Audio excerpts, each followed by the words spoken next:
following program is rated G. It is suitable for all audiences. Good morning, Philippines. This is The news.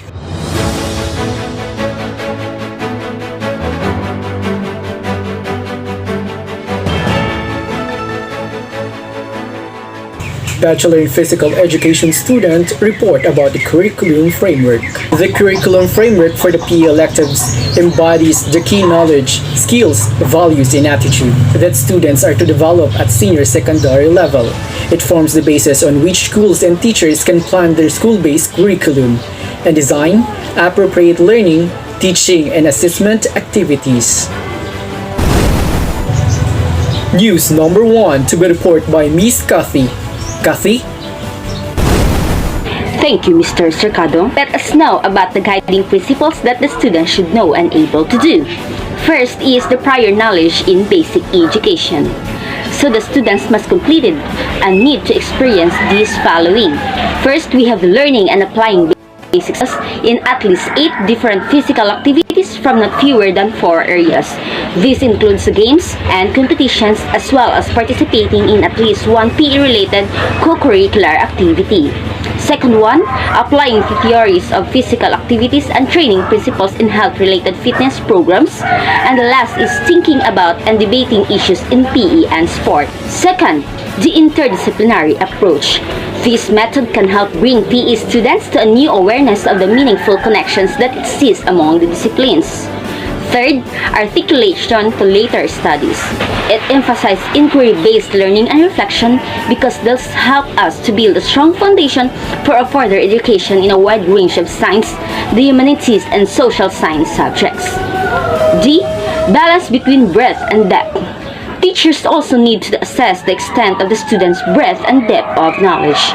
It is helpful in determining breadth and depth by including a variety of questions that encourage the student to discuss both the span and specific details of his or her knowledge around the topics being assessed. Next is development of generic skills, positive values, and attitudes. Generic skills required for the lifelong learning of the students can be developed through physical activities. In PE, great emphasis is placed in developing collaboration skills, communication skills, creativity, and critical thinking skills since all of this is important because jobs today require flexibility, initiative, and the ability to undertake many different tasks. Next is the linkage between theory and physical skills. It is also known as integrated approach since PE students need to integrate and apply theories in real-life situations. The last is safety considerations. Safety considerations are important in PE, sport, and recreation. When conducting physical activities, our teacher reminds us regarding the safety precautions that we must follow in order to prevent accidents. I am Cathy Cajurao reporting for Guidance Principles. Back to you, NC. Learning targets. Students are expected to develop their knowledge, attitudes, skills, and habits necessary for understanding the world of PE, sports, and recreations through reading. Connect the principles of PE, sports, and recreation to related fields and disciplines and become aware of the links to further education and career paths. Another one is develop aesthetic appreciation, generic skills, notably communication skills, critical thinking skills, collaboration skills, and creativity, and apply them in real life situations.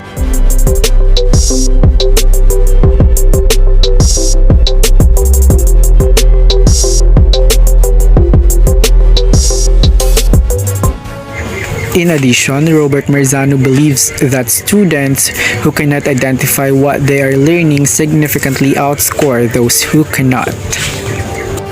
Also, Learning Target provides a precise description of the learning destination, as well as they tell students what they will learn, how deeply they will learn it, and how they will demonstrate their learning. Why it is important to use learning targets. Learning targets ensure that students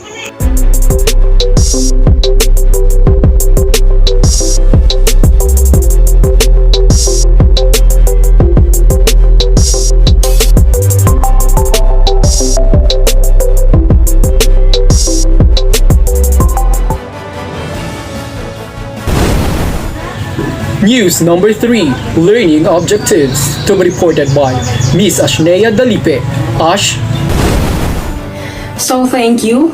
The coverage of this report will be the learning objectives of the physical education K-learning area.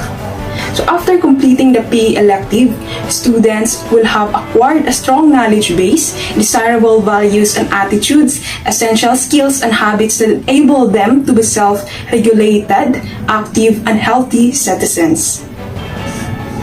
They will also have developed a good foundation for further education in science, the humanities and social science studies at undergraduate level.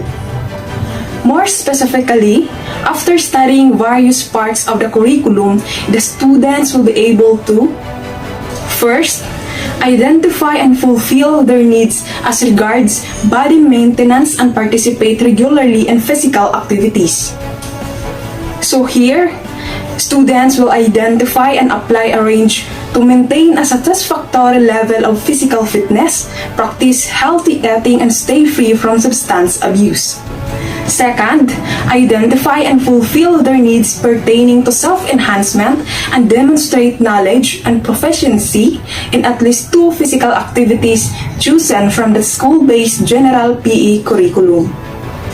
So here, it aims to develop students' physical competence and knowledge of movement and safety and their ability to use. And third, identify and fulfill society's needs for a healthy community and lifestyle, develop an inquiring mind and be able to carry out empirical investigations and discuss issues based on empirical evidence. So, teaching in the subject shall contribute to helping the pupils experience joy, inspiration, and self-understanding by being physically active and through interacting with others. So, apply physical and health education knowledge to analyze issues and solve problems set in familiar and unfamiliar situations. Lastly, demonstrate reflective thinking and be able to address issues from a variety of perspectives and in critical manner, taking into account the values embedded in PE, sport, and recreation. So, understand some of the personal and interpersonal factors that influence lesson climate, including characteristic of the teacher, interpersonal relationships, innovation, and self-esteem. So that's all the coverage of my report. I'm Azhnea Dalipe, your reporter. Back to you, NC. News number 4, Curriculum Structure and Organization. Let us hear it from Lloyd Dedel. Lloyd? A student from Sultan Kudarat State University has gone viral on a video he posted on his personal social media account last February 14, 2022. In that video, he discussed the curriculum structure and organization and more. Let's take a look on his viral video.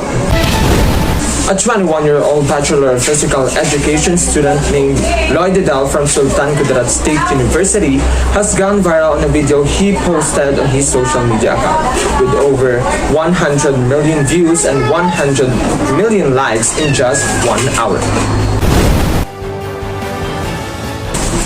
What is curriculum structure?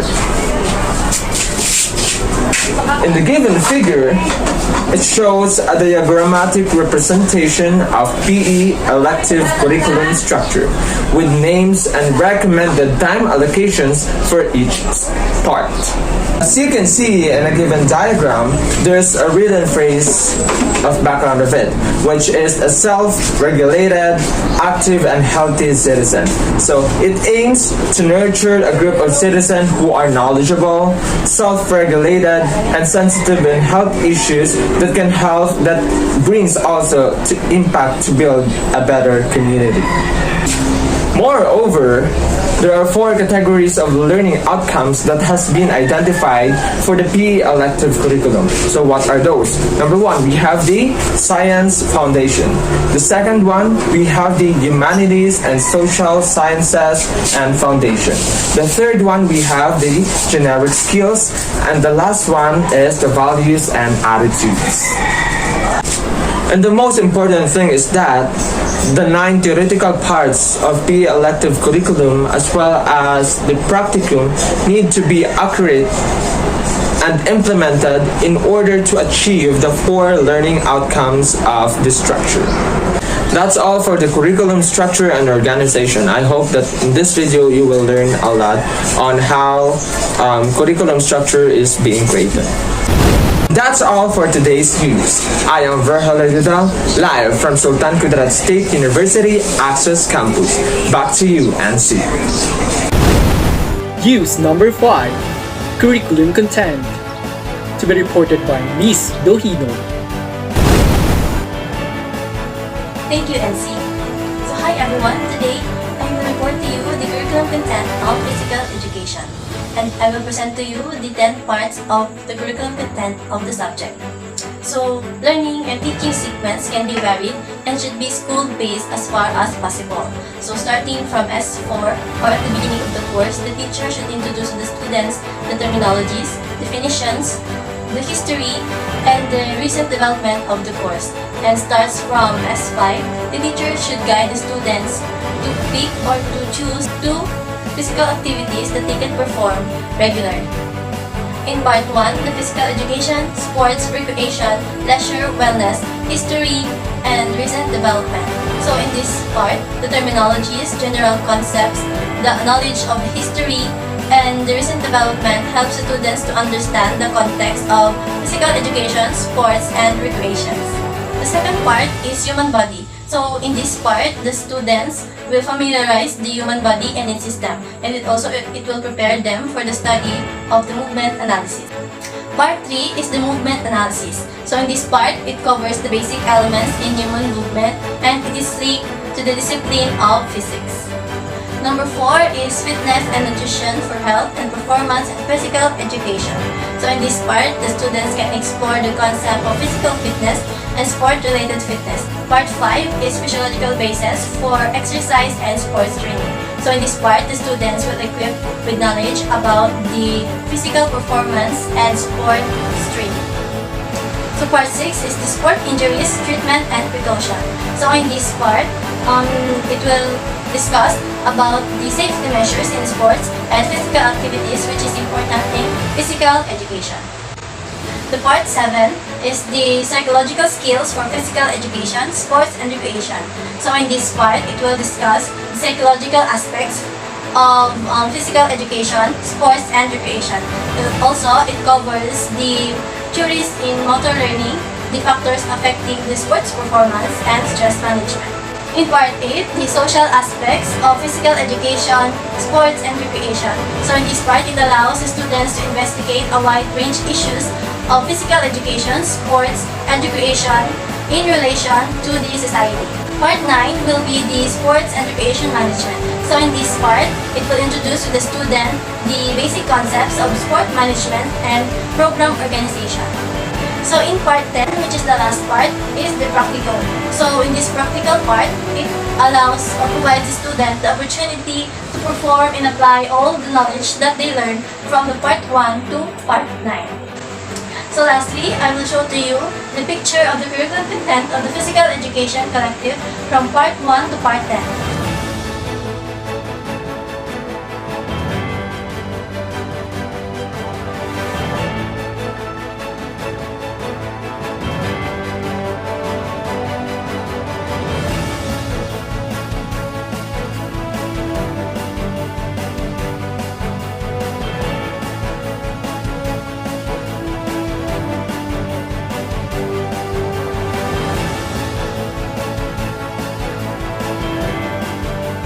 So that's all for my report, and I am Janelle Dohinog, your reporter for today. Back to you, NC. That's all for our report, and this is the news.